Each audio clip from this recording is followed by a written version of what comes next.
Down the mountainside. I don't remember much about the trip back to Camp 6. We stumbled into camp well after dark.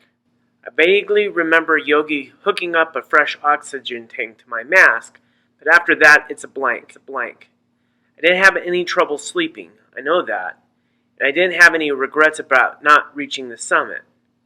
I woke up with spit frozen all over my face and the worst headache of my life.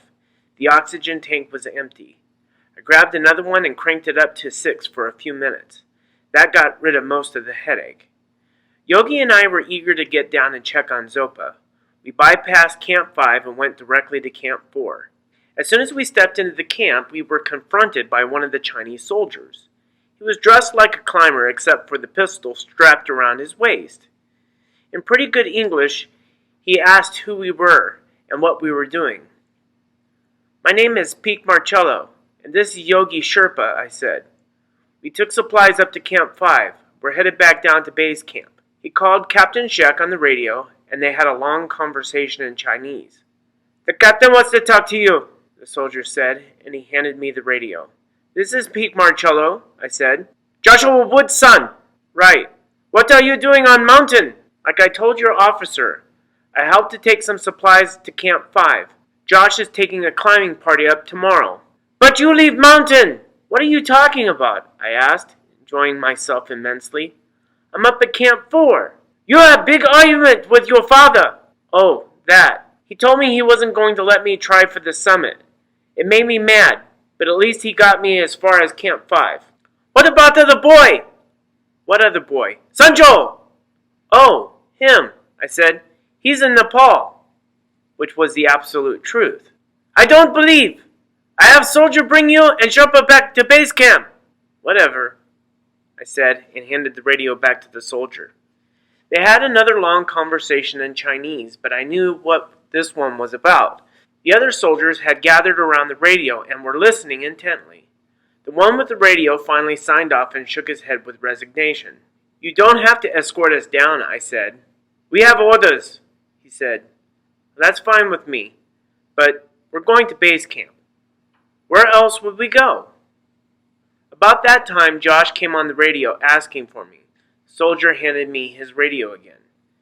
"Is everything okay, Peak?" "I guess." "What's the matter with the captain?" "I don't know. Anyway, we're headed up to ABC tomorrow, so I guess I'll see you on your way to base camp. Thanks for helping Yogi get those supplies up to 5. I could see him and the others gathered at HQ monitoring the call from Captain Shek. "No problem," I said. "Is there any way that you'd reconsider giving me a shot at the summit?" "We already talked about that, Peak. The answer is no. Maybe next year, or the year after when you're a little older. You're not ready." "Out!" I handed the radio back, trying to look disappointed. The soldier looked at me for a moment. "Do I have your word that you are going down to base camp?" I held up my right hand. "You have my word. All I want to do right now is to crawl into my tent and go to sleep." He nodded.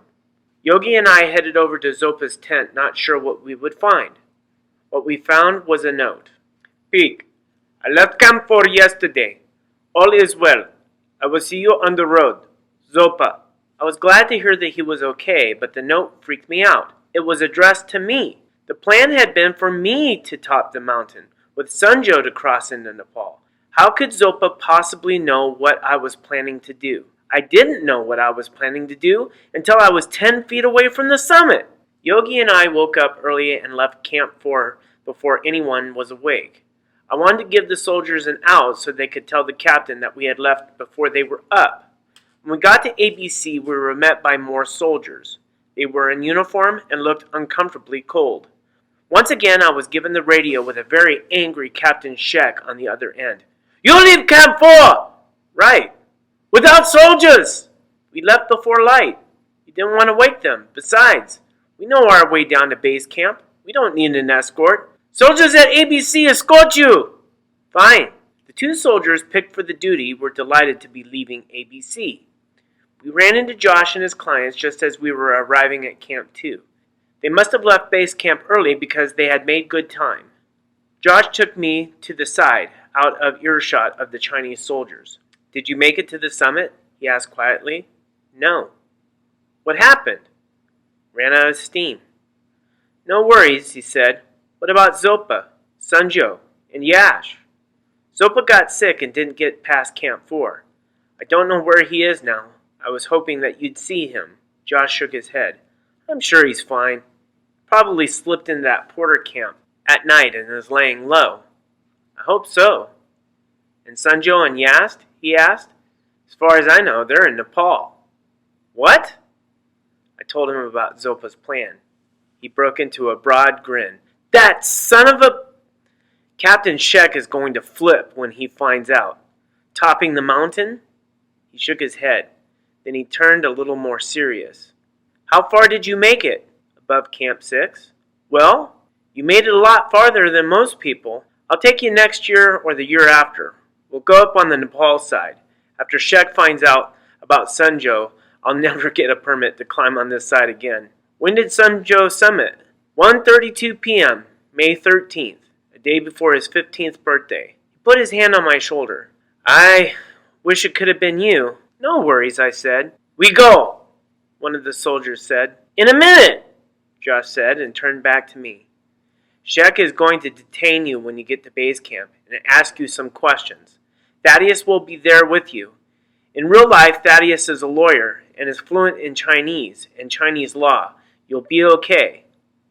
I was going to be okay, but not for the reason that he thought, and I was not going to join him on another Everest climb.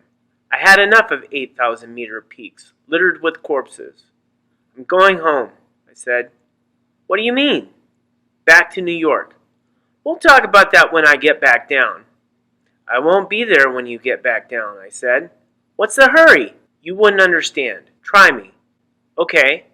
I want to go home for the twins' birthday. By the look on his face, I was right. He didn't understand. I haven't missed one yet, I said. Josh stared at me for a moment. Well, I guess Thaddeus can get you a ride to Kathmandu. We go now! The Chinese soldier shouted. We're just about finished, Josh said irritably. Guess we better go. Yeah, well, sorry it didn't work out. Josh put out his hand. Actually, it did work out, I said, shaking his hand. I'll see you around. I started following the soldiers and Yogi, then turned back and shouted, Right when you get a chance! Josh looked at me and grinned. I might just do that. We got to base camp about 5 o'clock. Captain Shek and several soldiers and Thaddeus Bowen were waiting for me. They weren't interested in Yogi, and they let him go into the camp. When we got to Shek's headquarters, the first thing he did was to dump everything in my pack onto a large table. Then, just like my New York detective a century ago, he examined the contents item by item. He found nothing of interest except for the digital camera Josh had gotten for me, JR's video camera, and my Moleskine. He flipped through the Moleskine, found mostly blank pages, and put it back down. The cameras he pushed to the side of the table. Sit, he said. There was a single straight-back chair. I sat. He asked me the same questions he asked me up at Camp 4, but this time he had a tape recorder going and a soldier taking notes. I answered the questions in the exact same way. When he finished, he told me that I could repack my things. I began stuffing things back in, but when I got to the cameras, the captain stopped me. Not those, he said. You have no right to take anything, Thaddeus said. Cameras will be returned after we look. Well, there better not be any damage to them when they are returned, Thaddeus said. Some lawyer, I thought. Glad he wasn't defending me when I was in front of that New York City judge. I'd be in jail right now. When we got outside the building, he whispered, Was there anything incriminating on those cameras? It's a little bit late to be asking me now, I said, but the answer is no. I took the memory card out and put a blank one in. Where's the memory card? Someplace safe. Actually, it was stuffed in my sock. I was tired. I started toward my tent. It wasn't until I got there that I remembered I didn't have a tent there anymore. I crawled into Josh's and I was a little surprised at how tidy everything was. All the clothes were neatly folded, gear stored in the boxes. He had a little folding desk with pens, paper, and a laptop computer. Next to the computer were 2 stacks of mail. The first stack was addressed to him. The second stack was addressed to me. My stack was a lot smaller than his. I could have gotten mad again at the whole mail thing, but I didn't have the energy or the interest anymore. Like I said, you don't get to pick your name or your parents. Joshua Wood is what he is. I couldn't change him or the fact that he was my father. All I could do is try not to become him. I opened the big envelope addressed to Peak, P.P. Marcello. Inside was a drawing and a smaller envelope.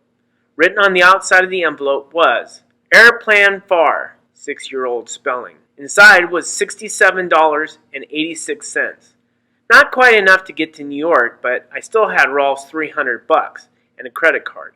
I pulled out the drawing, and it was an invitation to a birthday party. I would have to hurry if I was going to make it on time. I started toward HQ to find Thaddeus, but on the way, I heard the truck start. I ran over to see if I could hitch a ride and found Yogi in the back. The drivers charged me $100, but I didn't care. I would have paid twice that much. I was on my way home, and the truck was nicer than the one we had taken to the mountain. The covered bed was empty, with plenty of room to lie down and sleep. The two drivers took turns at the wheel, and they were both in a hurry. They only stopped for fuel, which was fine with me. When we came to the road above the Friendship Bridge, where the prisoners had been chipping the boulder, the truck slowed, then came to a stop. Yogi and I hopped out of the back to find what was going on. The boulder and the prisoners were gone. In their place was a Buddhist monk with a shaved head and an orange robe. He was talking to the driver with his back to us. As we walked up, he turned around and smiled. It was Zopa!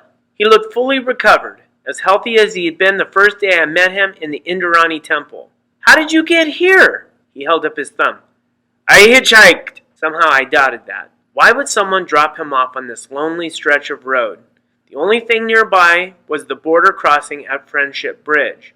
Unless he asked to be let out here. I will see you on the road, his note had said. I figured he had messed up the phrase and meant down the road. I guess I was wrong. The three of us got into the back of the truck. I thought we were in for a big hassle at the bridge, but when we got there, the guards looked in our truck, glanced at our papers, and then waved us through without a word. We made one more stop before we got to the airport in Kathmandu. I complained that I needed to get to the airport, but Zopa made a good point. They would not allow you in the airplane looking and smelling like you do. The monks at the monastery washed my clothes, and I took a long bath. Zopa rode to the airport with me. Before going into the terminal, I pulled out a note that Zopa had left for us at Camp 4. How did you know that you would see me on the road? Zopa shrugged. The answer didn't surprise me. I unzipped a side pocket on my pack and pulled out the memory card. You might need this to prove that Sanjo got to the summit. Zopa took the card and stashed it into the folds of his orange robe. Will we see you again on Sagamanta? I wanted to shrug my reply, but I couldn't because I knew the answer. No, I said, but I might return to Kathmandu to visit. You are welcome any time. Zopa bowed and gave me a blessing. When he looked up, he said, Thank you for what you did for my grandson. I returned the bow. Thank you for what your son did for my father.